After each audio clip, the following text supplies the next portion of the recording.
अरे भाई, तो यह OCO A1 है जो आधिकारिक तौर पर बड़े पैमाने पर उत्पादित और जारी किया गया है। मैं हमेशा अच्छे प्रदर्शन और अच्छी बैटरी लाइफ वाली एक विंडोज हैंडहेल्ड मशीन चाहता था।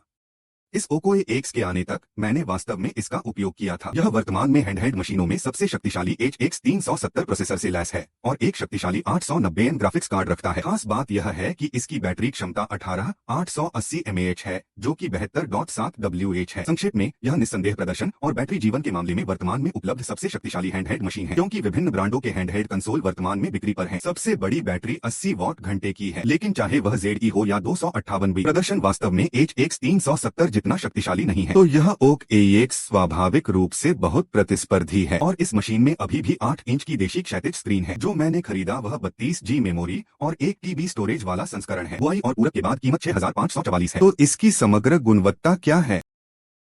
क्या आप इस सबसे शक्तिशाली नाम के योग्य हैं? आइए हम प्रत्येक बिजली खपत के तहत प्रदर्शन और बैटरी जीवन पर ध्यान केंद्रित करें और नीचे देखना जारी रखें। सबसे पहले आइए ब्लैक मिथ वोकोंग पर नजर डालें। TDP 15W मोड में सुपरकलर 65 पर से 1200 की मध्यम छवि गुणवत्ता 50 फ्रेम से अधिक और 2.8 घंटे की बैटरी लाइफ तक पहुंच सकती है। यदि आपके पास छवि गुणवत्ता के लिए उच्च आवश्यकताएं नहीं है, लंबी बैटरी लाइफ चाहते हैं, फिर आप 1200p की निम्न छवि गुणवत्ता का भी उपयोग कर सकते हैं। 10W TDP बिजली खपत के साथ 3.9 घंटे की बैटरी लाइफ प्राप्त करें। तब सुपर रंग अपरिवर्तित रहता है। छवि गुणवत्ता को उच्च पर सेट करें। यहाँ तक कि 30 वाट की TDP बिजली खपत के साथ भी इसमें 1.6 घंटे की बैटरी लाइफ भी है। आइए लुप्त होते सितारे को फिर से देखें। सहज अनुभव को संतुष्ट करने के आधार पर विभिन्न बिजली खपत के तहत इसका प्रदर्शन। फिर 4 पर जीत है। विभिन्न बिजली खपत के तहत भी इसका प्रदर्शन अच्छा है। परीक्षण के अंतर्गत खेल।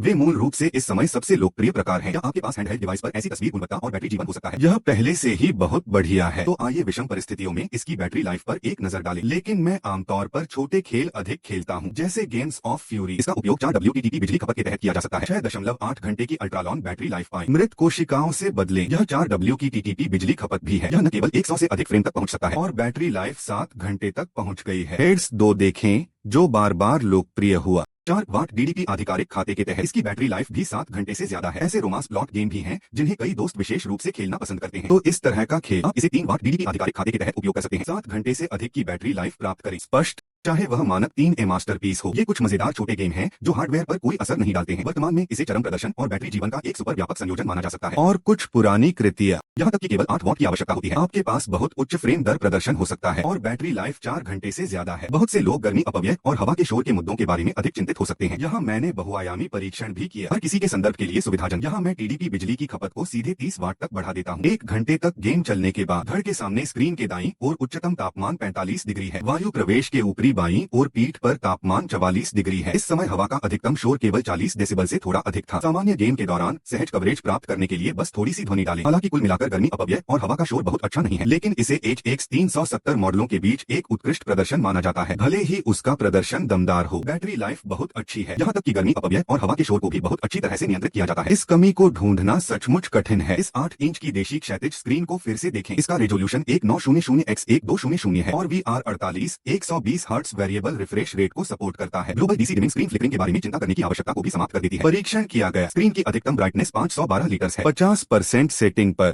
स्क्रीन ब्राइटनेस 268 लीटर्स है। रंग श्रम और रंग सटीकता के संदर्भ में sRGB की कवरेज दर 97.9% तक पहुंची। फ्लोर एरिया रेशियो 103% तक पहुंच गया है। DCI-P 3 कलर सर्विस कवरेज को देखें तो यह भी इसी 95.2% के स्तर पर है और रंग सेवा की मात्रा 100% तक पहुंच गई है। 2 डेटा का संयोजन। इस स्क्रीन का औसत रंग अंतरमान 0.31% है। अधिकतम रंग अंतरमान 1.92% है। दिन के दौरान घर के अंदर 50% चमक को छोड़कर स्क्रीन डिस्प्ले थोड़ा डार्क है।